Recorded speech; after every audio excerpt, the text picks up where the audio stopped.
welcome back to the Arsenal Fan Theory podcast. Obviously, not the best day to be recording after what happened last night to City, or at City. But I mean, at least we can talk some football that we haven't been able to do in this on this program or in general for a while. Dean, obviously, last night was very disappointing. Firstly, thanks for being back with us, you and Mike. Right, um, So yeah, obviously last night was very disappointing. But I think if we look at the first 25 minutes of the game, excluding this Xhaka injury, there were a few positives to take out of the game. I personally feel that there was a lot of energy in the team, and we didn't give City a lot of space, to work at the ball. But that obviously could have been because of City's rustiness as well. They just got into the feel of the game. And what is your take on the first 25 minutes of the games? Let's focus on that. Yes, Brendan. Firstly, it's a pleasure to be back. Um, yeah, and just thank you to everybody to carry on watching. Yeah, firstly, I agree with you. We looked okayish or solid in the first 25 minutes, but yeah, I don't feel. Yeah, like you said, it could also have been down to City's rustness, and I do agree a bit with that as well. If you saw City in the first 25 minutes, their press on our back line wasn't as intense as they continued pressing us after the first 25 minutes. As you saw, look, I think we played a lot better out of the back. That's possibly why, as well, they didn't press us as hard as they normally do because they wanted to see the quality. And yeah, to me, once they kind of figured out our quality and seen exactly how much quality we have in that sense, then they started pressing us more and more, which resulted in us having hardly any possession after that. Yeah, well, we'll get to the negatives a bit later, but going down to 10 men against one of the best possession based teams in the world at the moment was just crazy. So I think we'll have to talk about that negative impact. But staying on the positives for now, Mike. Obviously, we can look at Bernd Leno with a standout performance again. His distribution was a bit worrisome at times. I think he can still work on his distribution. But Bernd Leno, there are a few other standout performers that we can take a few positives on. Who would you like to highlight with Leno? Well, obviously, Brent would be the first choice for all the Arsenal fans, I would say. Um, yes, there was a few of the youngsters that also had a good game. I think when Doozy played quite well. Well, up until the second half, you could see he was starting to tire a bit. Um, well, Mustafi actually had a decent game in defence for me. He was obviously our most solid defender. I mean, Murray only lasted like 5 minutes anyway, and well, we all know what happened with Luiz. But apart from that, the biggest positive was the first 25 minutes. There was a lot of discipline in the team. We didn't want to give City too much chances, but they just eventually grew into the game and they were too good for us. Yeah, well, I think a big thing you can say about Mustafi's performance is he was quite anonymous, and being a defender, I think that's always a positive. If you don't have too much to single out of what the defender did throughout the game, you probably did a lot of things right because it's not a very glamorous role, right? Dean, what do you think of Tierney's comeback performance? Obviously, this has been his first game of competitive game since December, and I think there were a lot of positives to take out of this game as well. Yes, he got turned once or twice by Mares, but mostly while he was still on the left back position, he handled the task quite well. Yes, Brendan, no, I agree with you. Kieran Tony, we've been waiting for this player to start cementing himself in the first team for quite some time now, and he's still got a way to go to do that. But I agree with you. He held his own. Yes, Morris turned him a couple of times, but we're speaking of Riyad Mahrez. This is a PFA Player of the Year when Leicester won the Premiership. So to like you say, he got turned a couple of times, but for Morris not to have been so much in the game, well, look, he made an impact. All the City players made an impact, clearly by the scoreline, but I do think he kept Riyad Mahrez a lot quieter than he would have been, against Kolasinac. Um, you know, it's. I think a lot of people are quick to forget. In a game when you play one of the top teams like a City or a Liverpool or whatever, you're gonna have to withstand some type of pressure throughout the game. It's not gonna be, you're not gonna control the game. You're not gonna have possession all the time. And I think that was quite promising throughout the first 25 minutes was, yes, we were under pressure a bit, but we withstood it. They didn't really create open goal scoring chances. And if you look at City's losses against Leicester, against Wolves, they were on the attack 90% of the game. It's just Leicester and Wolves were able to keep out, their threats, and they took their chances when they had them. So I think, yes, um, it was disappointing, and we'll get on to why it was so disappointing. But if we just could have ridden out until halftime, I think the game would have looked much different at the end of the day. So positives now being done, because that's probably the only positives we can take out of the game. We'll have to go on to the negatives. And let's go into the first one. I think Granit Xhaka's injury was a big negative, not just for the City game, but potentially for the rest of the season. He is obviously a key cog in our team, and you could see that with the way the formation works. Mike, why do you think Xhaka is going to be such a big miss, and why was he such a big miss in this game? Well, Zaka is clearly an important part of Arteta's plans going forward. He's been relying on him a lot since he's come to the club, and Zaka's actually been performing a lot better ever since. Um, as well as the fact that we've played a lot of our midfielders against City.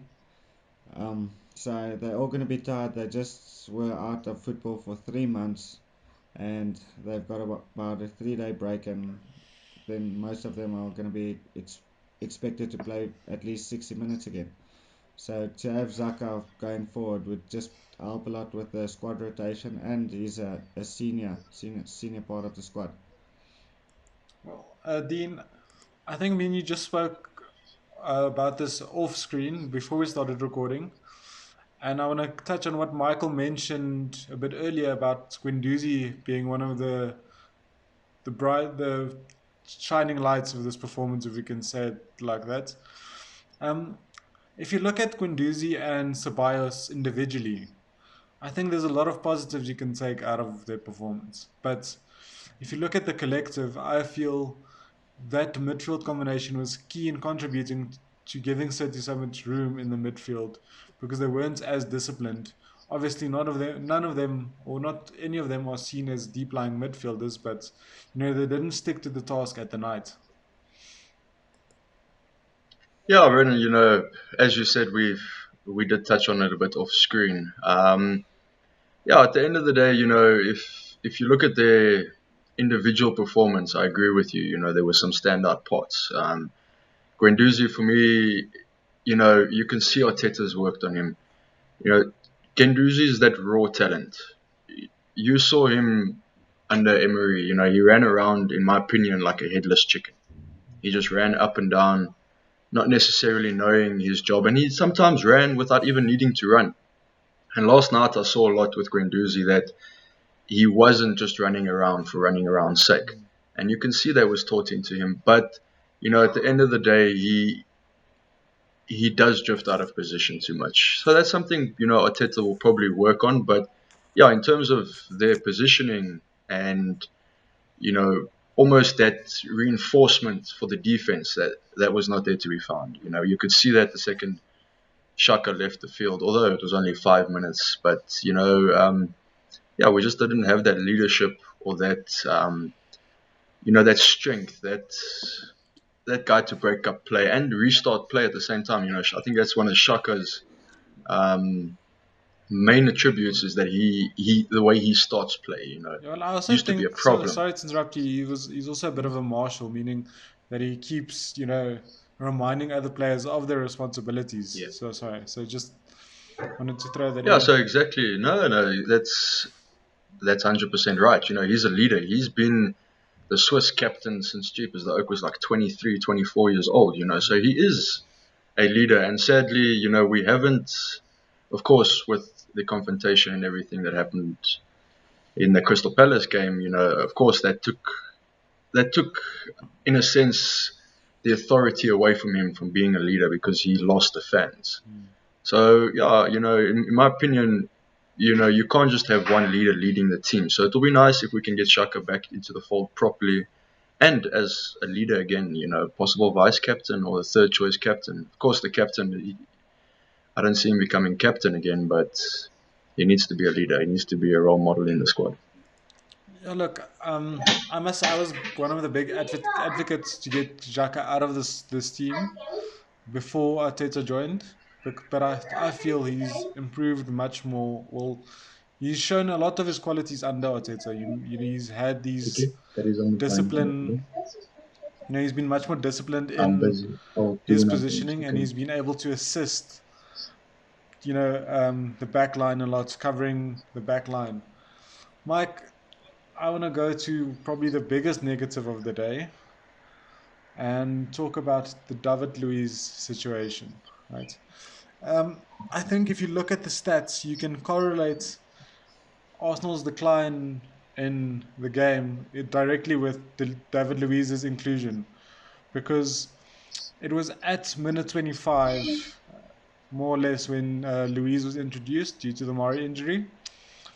And it was 5 minutes after that, City had three chances, like in a quick succession, where Leno had to come and save us.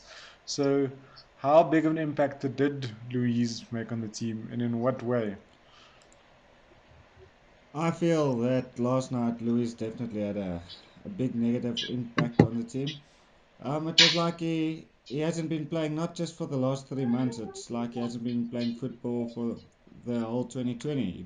It was, we all know what he's capable of and what he's achieved throughout his career, and he is seen as a leader throughout our defense and the dressing room. But it's just so many lapses in concentration, silly mistakes. The first goal they scored through Sterling should never have happened. That's just down to a lapse of concentration. And the same with the second. Well, to me, it looked like he thought the ball was going to go out and he switched off. And that gave Mahrez the opportunity to get in behind him. And once he was past Luis, he basically had no choice but to pull him down. So, yeah, it was a really bad performance. And once going down to 10 men and 2-0 down against City, Kira, it's going to I'm be a on the mountain phone, boo to boo. climb to try and get back into the game. But this is what frustrates me, guys. This is one of the things that I can't wrap my head around, right? We've seen Luis, we've seen him perform, we've seen him under Arteta. He's been much more composed, he's been much more controlled, except the big games. Okay, so let's go back all the way to Liverpool. Okay, Arteta wasn't in charge yet. He gave away exactly the same penalty against Salah. He got a red card, they scored the goal, game over. We were out of the game, right? Then we look at the Chelsea game. It wasn't so much his fault. He was trying to make up for Mustafi error, but still, instead of allowing the goal, he tried to stop it silly. Got a red card. Basically, the chance of winning the game was reduced to about 5%, if it was that much. Here we get another big six opposition, a big team, and Luis does the same thing. I just can't understand it. And one thing I remember both of you advocating for is Luis getting a contract extension for the next, well, Yeah, at least for the next year. So how do you guys feel? I know it's a very raw, so it's easy to now change your opinion on one game. But I feel it's not just one game; it's compounding. It's been happening in the big games for more than, well, for most of his Arsenal career, which is one season long. But has this changed your opinion in any way, either of you? yeah, well, I So agree. yeah, Michael. Yeah, well, I agree with you, Bren.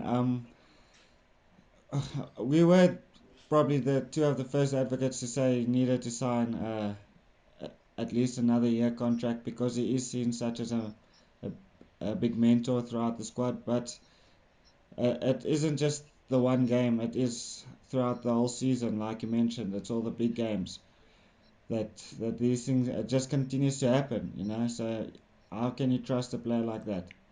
So I think my opinion has changed a bit. I would probably just maybe let him see out the rest of the season, because we never know what's going to happen with injuries. I mean, we already had two in the first Yeah, 25 minutes. But if his contract is not extended, I believe because of the red card, he won't play another game for Arsenal again.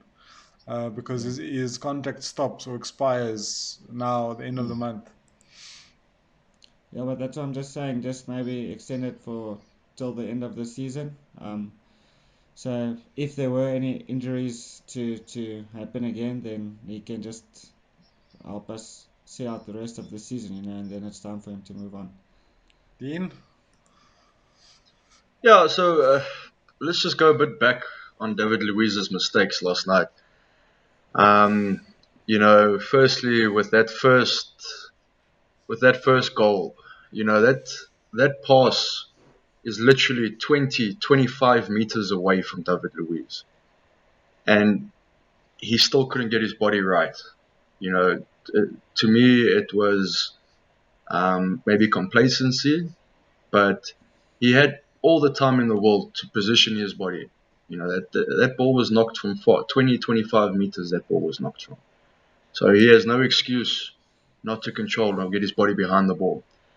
In the second goal, so as you saw, Riyad Mahrez came from the wing in like that. Mm, Yeah? David Luiz goes for the player. yeah, Technically, that is horrible. That is wrong. What are you protecting? You're protecting your goal. So now, if David Luiz ran a straight line, in a sense, towards the goal instead of running towards the player, he would have been able to block the goal. Do you yeah, know what I mean? yeah, So I do not understand how, yeah. for him to run to the player there, or instead of running to blocking the goal, it's. Yeah, like Mike Uh, said, I, it was just a big lapse in concentration. All it can be down Yeah, to is a you can lapse in call concentration. it a lapse in concentration. I agree with you. The Oak didn't start the game, then he gets called in 8 minutes, 10 minutes into the game to play. But there's no excuse there. How can your Yeah, concentration be down 3 months not playing, and you're finally playing a game? And you know, uh, in my opinion, we need to let him go. It's clearly a change from my opinion before the game, where I said extend his contract, but as you said, Brendan, how many games now? The Liverpool, the Chelsea game. So these are just the big games we're talking about, let mm, alone the small games. yeah. The second he stood on the field last night, I actually started getting nervous for us. So You know, we were so calm at the back with Mari and Mustafi there, and then once David Luiz came on, you all of a sudden had this eccentric player with his hair bobbing around as well. It just to me the second he came on, I felt very nervous for us defensively. well, I read like interesting stats. I don't know the exact numbers, but it was like Luis gave away in his Chelsea career one penalty every 56 games or something, right? And at Arsenal, it's So something ridiculous like every one. Well, he gives a penalty away every sixth game, so it's like and no, red cards are also similar. Like he only 1 in 59 for Chelsea, and for Arsenal, it's also been 1 in 8 or something like that. Ridiculous. yeah. So you see, he's not the player. It's starting to feel like he's an inside agent or something like Yes. that. Come from Chelsea to make sure we don't hit top four or even European football, Oh, it's for the matter of the fact. So it truly feels like he's becoming an inside agent. But yeah, yeah, I agree with Michael there that we could need him in terms of legs and his leadership, but I do feel his leadership is now being called into question, because how can a leader let you down in a game like that? Or how can you look to someone as a role model or as your leader if he's the reason that you lost the game. So I don't. Yeah, it's becoming more and more Yeah, difficult to make a case for him to stay. well, he did come out after the game and he took full responsibility, which you'd think a leader would do. But I don't think a leader would put the team in that position in the first place. Um, okay, so I want to move on from Luiz because I feel we all have like a strong opinion on him, and I think, especially so soon after the game, we would love to keep on thrashing him, but there were other 10 other players on the field, or 9 other players on the field for most of the game. Um, so I want to talk about Aubameyang. I've seen a lot of people hate on him for his display. Okay, yes, he was a bit anonymous, but if you look at the highlights, the stats, the runs he made, behind the City defense in the first half, there were 4 clear opportunities for players to put him through, and they just didn't provide him with any type of service. There was just so. Mike, do you agree that?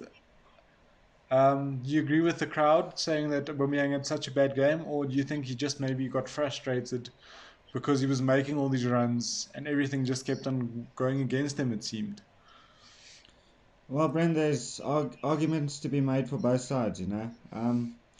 I definitely agree with you that there were multiple occasions that I saw Aubameyang making a run through, and he could have actually got one-on-one with the keeper, and players either failed to recognize the run or just decided to pick out another pass. So that obviously built up the frustration, but you could see, so probably, yeah, by the second goal, Aubameyang was nowhere to be seen anymore. You could see the frustration on his face. You could see it didn't even look like he wanted to play. So I do agree that he didn't have any help from the team, but as longer, well, the more the game went on, the less of influence he became on it. You know. Yeah, well, I want to touch on Willock, especially regarding this Aubameyang situation and how little influence Willock actually had in the game. Okay, I I promise when know Daddy's finished when we over here, talk I about will let you. I'll open the for you. Okay. when we talk about a defender being not as involved in a game, it's a good thing. But if you talk about a midfielder, especially attacking midfielder, I think that's a cause for great concern. Yes, Willock did cover a lot of ground, so he did track back and he did, put in a tackle here or there, but he had no influence offensively on the game. And I think he was one of the players that was most guilty of not releasing the ball to Aubameyang soon enough. I think I saw 2 or 3 occasions where he could have played Aubameyang through. There was one Tyranny probably should have bent it around to Aubameyang when we had a counter attack, but to him you can at least say he hasn't played a competitive game in 6 months. Where Willock, it seems to be a big trend in his game. Um, so do you feel that Willock was a mistake in this game, Mike? Well, I do against City. We did talk about him before the game, saying he is the young legs that we want to run up and down the pitch just to tire out the players. But when you start Saka on the right and you start Aubameyang on the left, I think you need a very creative midfield because Saka is playing out of position. We've got Nelson, we've got Pepe. I'm not sure Finally, when what I'm the finished, reason was okay? I promise behind I'm the almost selection, done. but I'm almost. I know Ozil was also left out for Look in tactical your reasons. bedroom. But in a game like this, against such a excellent team, we need that creativity. So I think it might have been a better choice to either start off with Ceballos or put in Ozil. Yeah, well, we don't know what's going on with the Ozil situation. Arteta mentioned that it was tactical, but I think there's something deeper lying beneath that. But in any case, Dean, what's your opinion regarding the Willock inclusion? His lack of creativity, meaning that he failed to supply someone like Aubameyang with any chances during the game. And also that meant we had to push Saka out to the right-hand side where he wasn't as influential as his usual left-hand side. Yeah, so sure, Bernard. I think it is a bit unfair to pick out one player. I don't think there was any creative well, there was no creativity last night from anybody. Mm. We didn't have a shot on target for the entire game last night. So to blame one player for not having a single shot on target is a bit unfair, but I fully agree with you. Willock had no creativity on his side, but neither did any other player. Um, yeah, go touch back on the Aubameyang. It is a bit unfair for the fans to blame Aubameyang, in my opinion, but that's because, as you guys just discussed, there were a number of opportunities where he could have been played in behind and been one-on-one with the goalkeeper. It would be a different situation. If we scored 2 goals of 2 touches, and those were his only 2 touches of the game, we would have a different conversation. Yeah. But it's not like he came looking for the ball. It's not like he started dictating or shouting at players to receive the ball. I think only in the 80th minute or the 75th minute did he finally fling his hands up for not being played a ball through. So I think both are to blame, players and our creative players and Aubameyang. Aubameyang, he just wanted everything handed to him on a golden platter last night, which is not right. How can you expect against City, a team that's going to dominate possession, that everything must just fall at your feet? So it is, there's an argument on both sides. Uber is wrong, and in a way, he wasn't fed enough last night. He wasn't. They did not get him involved enough last night. But yeah, touching back on the Willock situation, I think that's why Arteta started him, was for his legs, and as we saw, all of those midfielders, they worked up and down. Positioning, yes, we've had the discussion that positioning wise, defensively, they're not 100%. But these are things, Arteta's going to work on. His oaks are all still young, and I do feel that they can catch up to what he wants to do. So yeah, that's pretty much it. I feel every single player had no form of creativity last night. I also don't really want to go into much to the tactics of the game, because I think it's unfair to judge a team system, on that type of performance, because we went down to 10 men quite early, and We played most of it's just how do you expect to play or have your own style of play against a team like City that keeps the ball so well and only have 10 players on the pitch? It's unreasonable. So I don't think it's necessary to even discuss the tactics of the game, because it was ruined those so aren't so the early. tactics. Yeah, those aren't the tactics we're going to play against most teams. We just Yes. played the reigning champions. Mm. It's So probably them and Liverpool will be the only two teams that will set up like that. And yeah, I do agree. We were very well set up for the game. The first 20, 30 minutes we were very well set up, but still there was no creativity in mm, those. But 10-1, Arteta's hopes there were that let's go into halftime, guys, still at 0-0, and yeah, or try to at least nick a goal during that time, taken in 1-0 at halftime. And it almost worked, if it it wasn't for almost the worked. mistake, it almost worked. Yes, we started conceding a lot of opportunities towards the end of the half, but his plan almost worked if it wasn't for an individual area or a goal that should never have been scored. You Okay, guys. So I want to wrap up this City review. Um, One thing I want to touch on just before we go is, what does this mean to Lacazette and Pepe? Because I think they've also been involved this whole run up to the game again, and obviously they haven't been chosen for various reasons. Most likely the one that they're not as hard workers up and down the pitch, like we mentioned. It was probably one of Arteta's main tactics. So do any of you think we should be concerned regarding their futures, especially like Lacazette? I don't think Nketiah had a great game at all. He made a few good runs, but his finishing and his touches were quite poor on the night.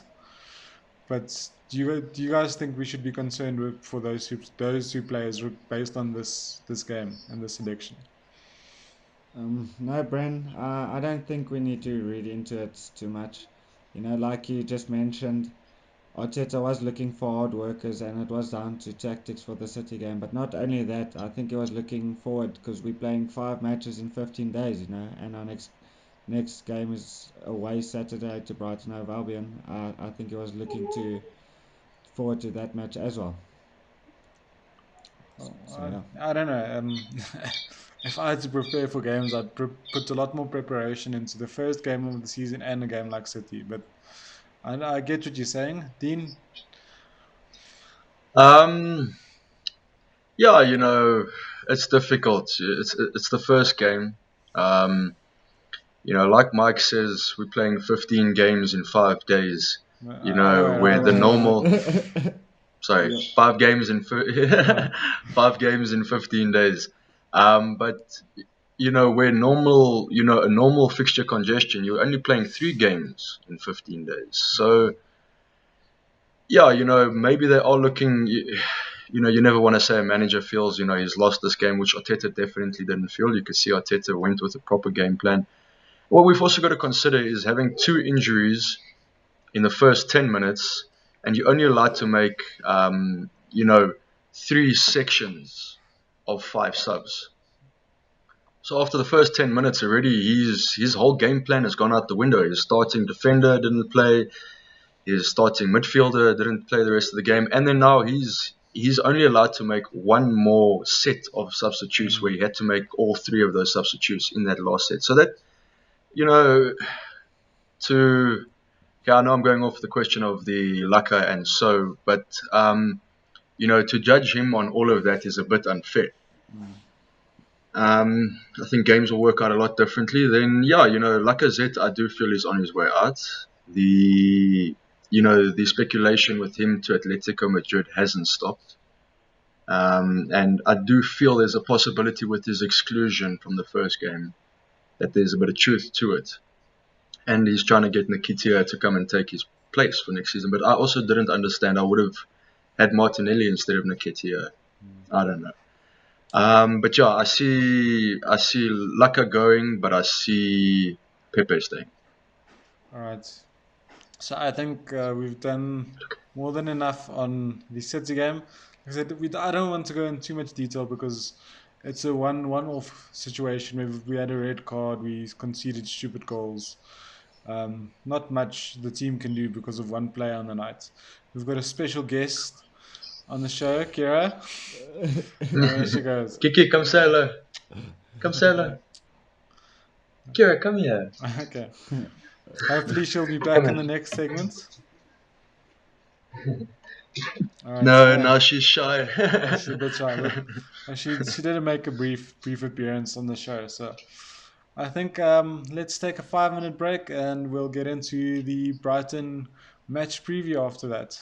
Welcome back to the Arsenal Fan Theory podcast. Thanks for joining us in section one. So this section we're going to concentrate on the game at hand. We can move on from the City shenanigans. So we've got Brighton and Hove Albion this weekend. And there was a lot of injuries, obviously, in the City game. Especially our back four might look very different to the one we saw against City. Dean, do you think there's a possible? It's most likely, but what do you think about the possibility of holding Mustafi centre pairing? Yeah, Brennan, just as you said, there's definitely a big possibility now with, David Luiz is going to have to face a 3-match suspension. Pablo Mari is out injured. So yeah, that kind of leaves us with, of course, Mustafi to me has to make the team. But yeah, then next to him is either Holding or Socrates, and I don't know, it seems as though those Socrates are starting to be faded out of the team. So I agree with you. We might just see a Holding and Mustafi combination. Yeah, well, I know Socrates was ruled out for injury this game, so we haven't really got an update there. It seems like Murray had a pulled hamstring or pulled calf muscle, so he's probably out for a few weeks. That's what it looked like when he was taken off. But yeah, I'm actually quite excited to see Holding back in action.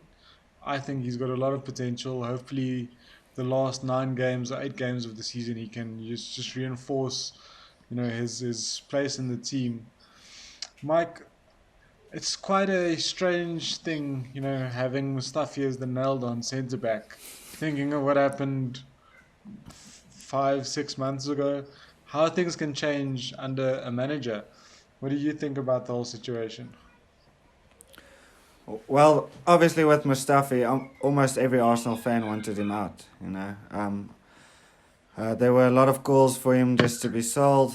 No one was happy with how he was defending. He also tends to make a lot of big mistakes, such as Luiz. But I think you're absolutely right. Under Arteta, he looks like a transformed player. He does look like our best defender at the moment, but that doesn't say too much. But yeah, it's also the perfect opportunity for Holding to really cement a place in the side and prove what he has in him. Because I'm sure we're not going to see too much of Socrates or Luiz. It's still going to be a while before Chambers can play a full 90 minutes again. Mavropanos is out on loan, Murray is injured, so yeah, it's a real opportunity for Holding. Yeah. As I think I can say that unless things happen in our favor, we can say goodbye to top four. Top five might still be a possibility. But I think we should shift focus from that top four, top five race, and just start implementing Arteta's proper philosophy, his team. So maybe start concentrating on playing a team that is built for the future. Dean, so on that, do you think Arteta's going to start playing that way? And what do you think the possible lineup for our game against Brighton might be, considering injuries and contract situations? Yeah, so Brendan, I think we've already seen it in the City game, last night's game. He is starting to favour more of the youth at Arsenal. And I truly believe that there's a future for Arsenal with these youth players. So, yeah, I can definitely see him. We can't say that the top five race is completely out of question. Top four is now 8 points, so it is starting to become out of question the top fourth position. But yeah, even if we win all of our games going forward, it's not going to assure us the top fifth position. But as we discussed previously, all of these top 5 or 6 teams still have to play each other at least a couple of times, so there are points to be dropped. But yeah, I would really rather like to see Arteta start implementing, which he is already doing. But yeah, to start implementing and getting these young players through the system, giving them the experience they need, coaching them, not just in training, but now he's got the opportunity to coach them in game. And yeah, it's the best opportunity. If we can see that there's nothing left for us for the season, we should prioritize giving experience to the youth. Sorry, and then your second question? So I was just asking, what do you think the team is going to look like to Ah, yes. difference to the City game? Obviously, there are going to be the enforced changes due to injury, but do you think there are going to be any other major changes to the squad? Yeah, so, just let's go on the starting 11 that Arteta chose. I agree with you. Holding, I think, might just fill in there with Mustafi. I think that's going to be the two defensive pairings, and that's of course because of Murray's injury. Then in midfield again, we've got an issue with Shaka. So I still see Guendouzi keeping his position in the team. And against a team like Brighton, where we're not going to have to worry about a combative midfield as Cities, or a team that's trying to hold possession as much as City. Yes, Brighton are in a transition of their own. They are looking to play more football these days, but to me that plays in our hands. A team that wants to come play our own game, except for a bigger team like Liverpool or City, I think that plays in our favour. Yeah, so then I would like to see Pepe come in on the right hand side. I think I agree with you, like you said earlier in the episode before. Saka, he struggled on the right hand side. I don't think he likes going onto his right foot, which is a problem. But it's something that they need to coach into, because to me, each and every professional players should be able to play with both feet, but that's going off the point. Striker still Aubameyang, and then left hand side I'd like to see, or hoping to see, Martinelli this time. And then I think we need to start Ceballos from the go this time behind the striker. So that's, I think the only changes would be then the holding for Mari, the sorry, our midfield pairing You was said Guendouzi, Ceballos, but and so you think um, Willock's gonna yeah, gonna Willock. Sorry, Willock was the other one that I would probably hope to fall into there. I think those three have got, but yeah. Then on the right hand side, like I said, Pepe swap with Saka, Martinelli swap with Uber, and then play Aubameyang in his proper position. Mike, do you think the team's gonna look like what Dean suggests? I personally feel it would be the right time to drop someone like Willock again, because you have to have this type of accountability within the team. If you don't perform, you drop out. But with the whole Ozil situation, I don't see a lot of alternatives there unless he experiments with like the Sorry, I think we're having some technical difficulties. yeah. Yeah, I lost you there, Brent. All right, you just I was just what was the last thing you heard? Willock, about how you feel he should be held accountable for Yeah, his performance. Mike, do you think Willock should start, or do you think we should change change the attacking midfield role? The only problem is that we don't really have a lot of options there if Ozil's not in the fold at the moment. In all honesty, Brent, I'm expecting to see a lot of changes for this match. I know Arteta obviously has a clear thought of what his best 11 would be, but after 100 days without football, like I mentioned a few times now, 5 games in 15 days is one game every 3 days. So it's not just Arsenal after our first 25 minutes we had 2 injuries, but ever since football has come back, injuries has been a lot more. It's been plentiful. So I think it's going to be a lot of changes. We'll probably see Bellerin and Tierney again. Leno, I agree with the Mustafi holding. I actually think in midfield we might see Maitland-Niles and Ceballos start. Pepe on the right, Lacazette up top, and Martinelli on the left. And then CAM, I don't know, it's anyone's guess. It might be Ceballos and then Guendouzi plays, or it might be Ozil, I think. Well, Keeping in I mind know. all the problems you think there might be with the Ozil situation. No, it's difficult to call, especially because we don't have a lot of insights on any player updates or injury updates yet. Hi, Kira. Our guest is back. Say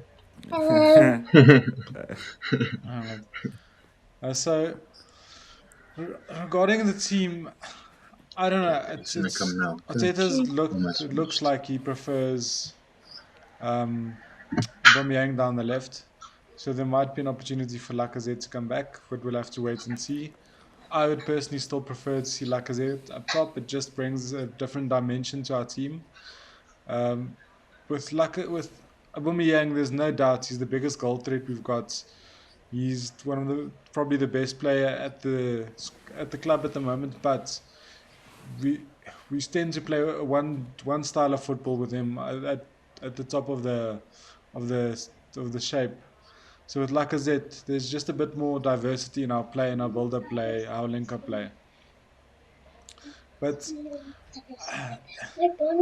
I also don't see Nelson coming. I also don't see Pepe coming back into the fold.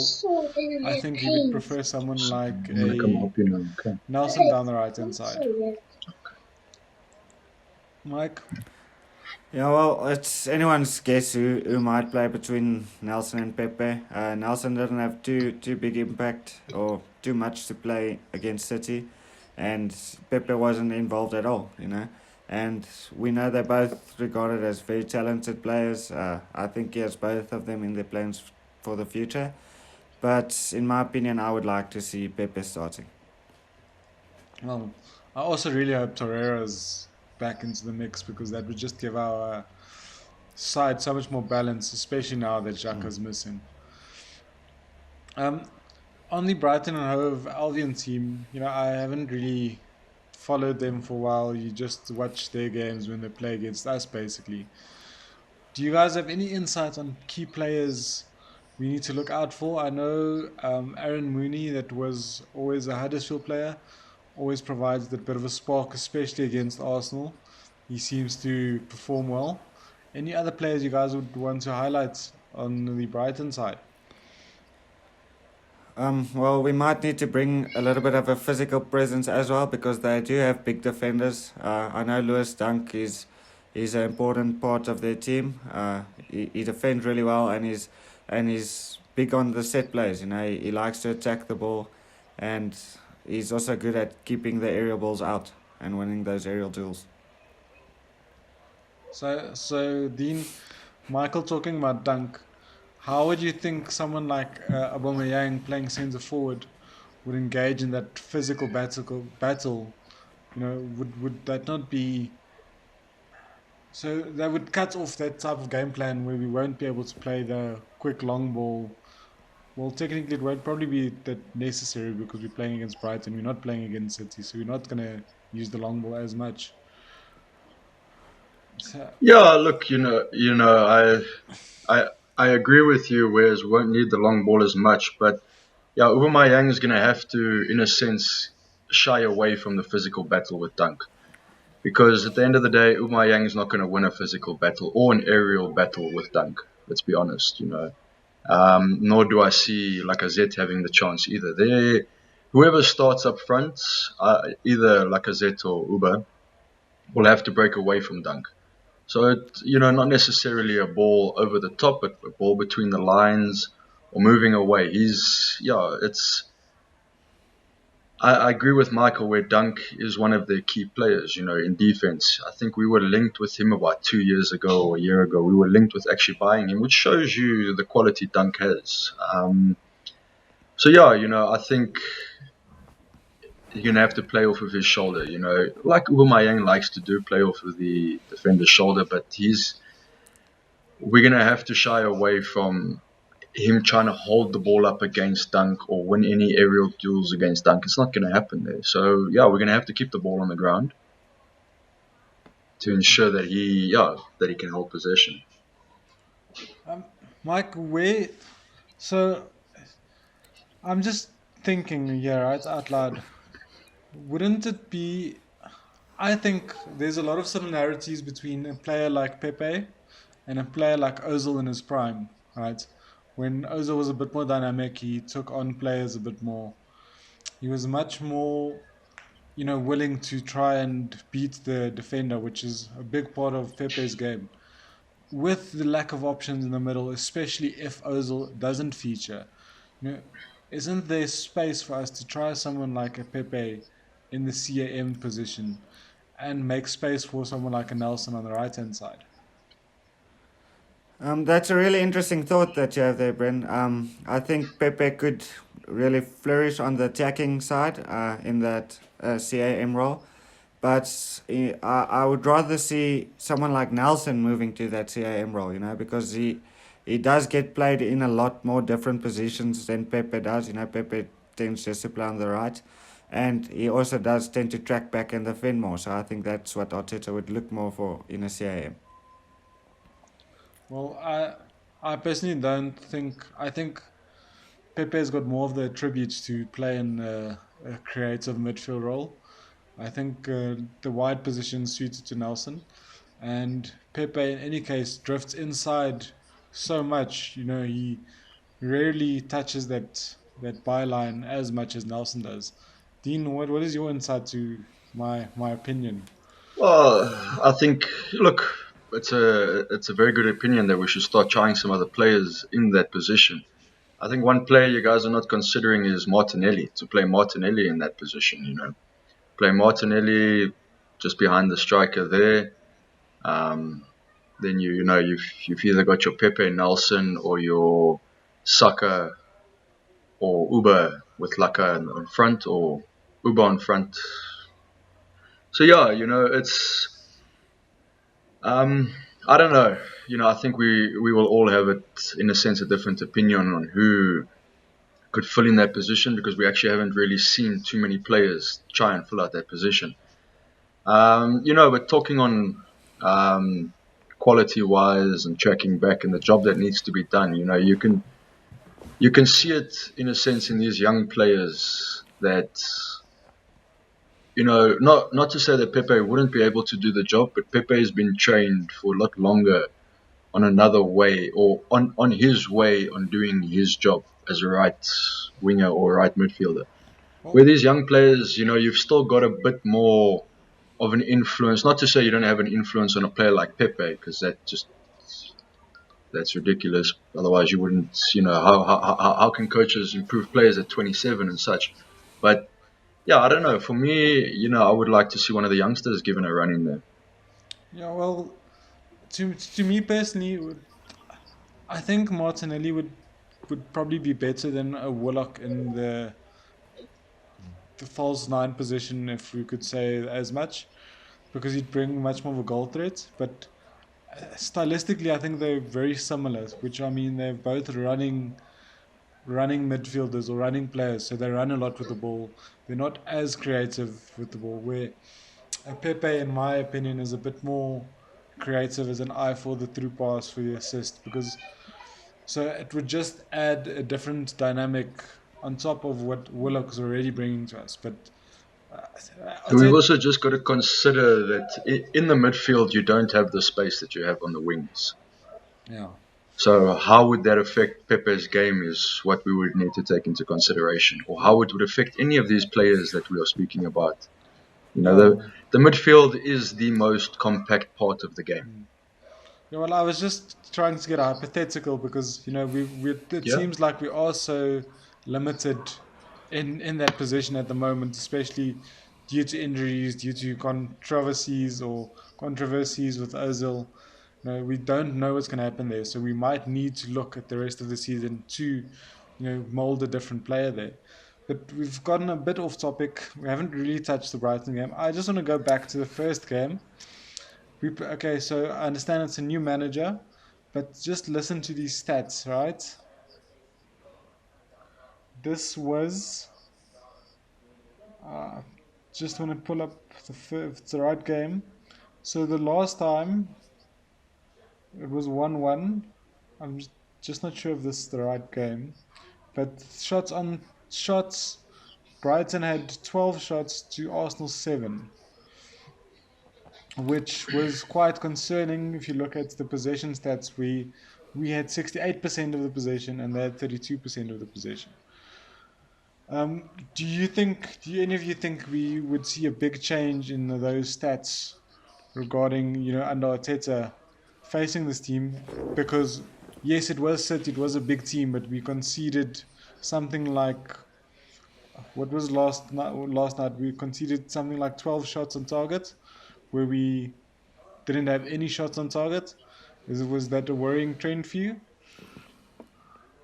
Yeah, well, obviously it's a worrying trend, but it was sort of to be expected against City. If you're going up against them, that there are going to come a lot of shots on your goal. I definitely think also the stats should change for the Brighton game. It was clear that we had a lot of problems under Emery earlier in the season. Our defending was just terrible. We didn't look ambitious attacking, if I could say it like that. It didn't look like we were trying to create the goals. We were just waiting for spaces to open up. So just to work in them. I But stand yeah, sorry. I stand corrected just before you continue, Mike.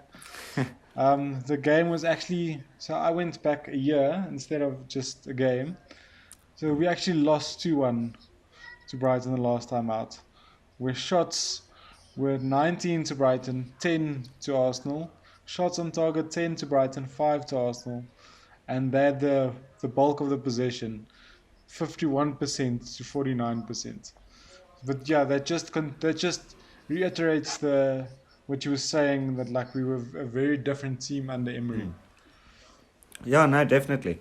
Uh, a lot of the fans were beginning get very upset with Emery and wanted him out of the club because we were looking like a losing side on him, if I'm being honest with you. So under Arteta, it's been almost a complete change. It looks like the players are starting to believe a bit again. They're starting to work a lot harder.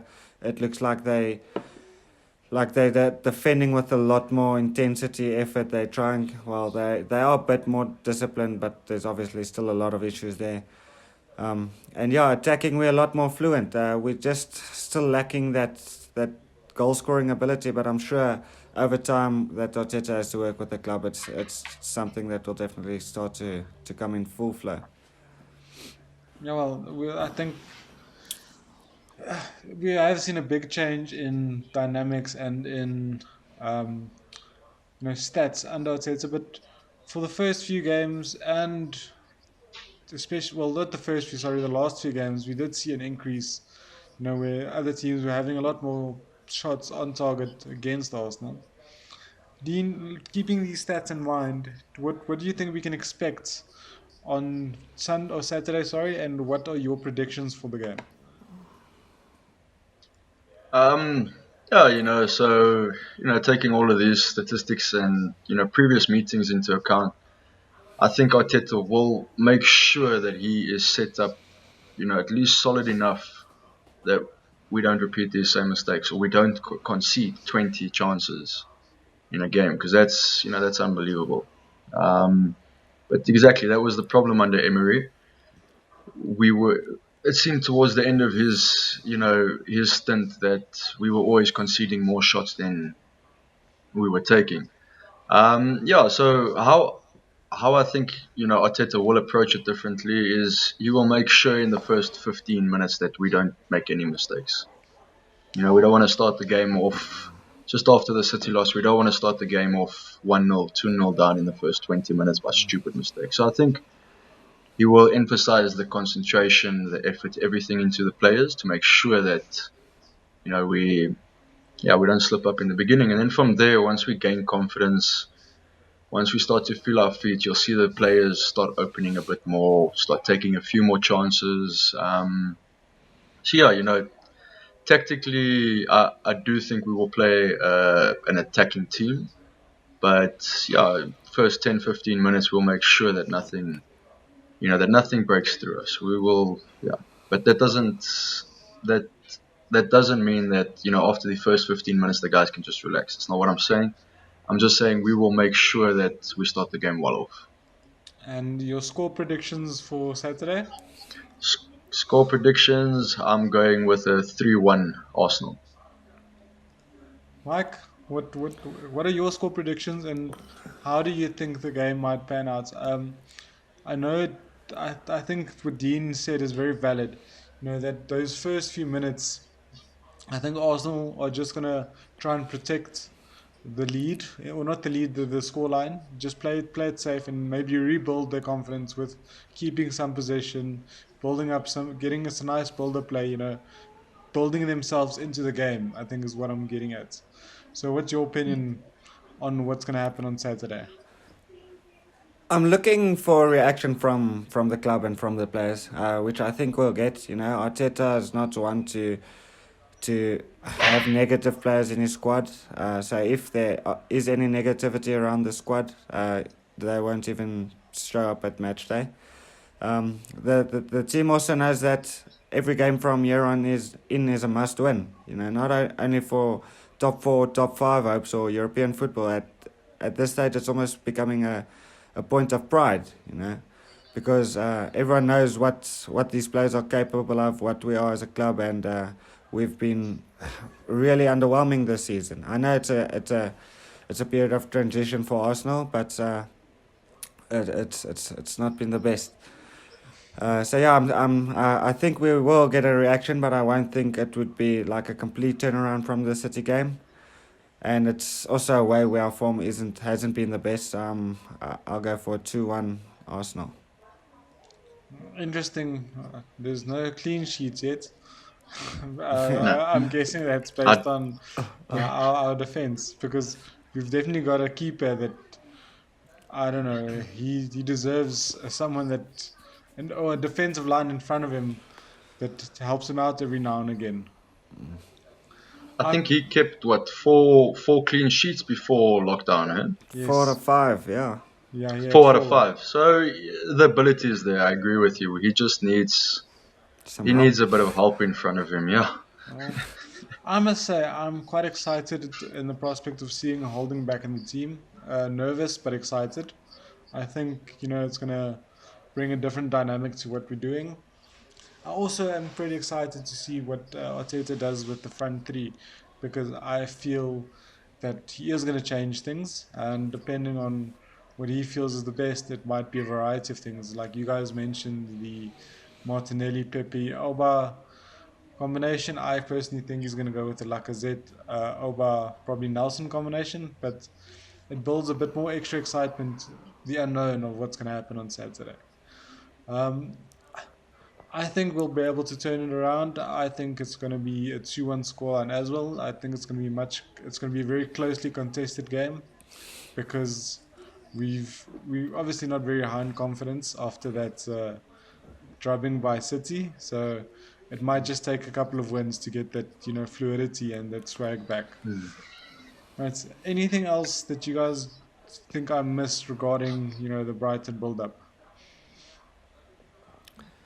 No, Uh, I think we can sit here and talk football all day. And this is, what if this happens? What if that happens? But yeah, I want to just touch on the Rob Holding selection of yours. Let's go back to when we won the FA Cup against City. If you watch how Rob Holding, so the quality is there. Rob Holding has put in quality performances as well as subpar performances. Quality is there. It would be nice to see him get an extended run in the game in the team. I yeah, think, sorry, Mike, I think it's ideal. It's an ideal situation for him personally to stick his hand up and say, I am still here. I can still be part of the squad. I want to be part of the first team. Sorry, Mike. yeah. Well, I was just gonna say that's been a big problem throughout our entire squad. We've got plenty of talent and potential, but our problem has just been consistency. We've been struggling to perform on a consistent basis. But yeah, I agree with you guys. It is a very big opportunity for Holding. I mean, I can't think that Arsenal isn't looking to strengthen their defense next season, and it's been such a long time since we've actually properly got to see Holding. He can put up his hand and be like the new signing that we need next summer. Well, it's like news coming out. It will probably need some of our current players to act as new signings, because the more stories I read, I think that the less likely it is that we are gonna like strongly reinforce our squad over the summer. Okay, so that's it. Thanks for joining our third episode of the Arsenal Fan Theory podcast. We hope to see you. We hope to see you in the next one. All right. Thanks, guys. Bye bye.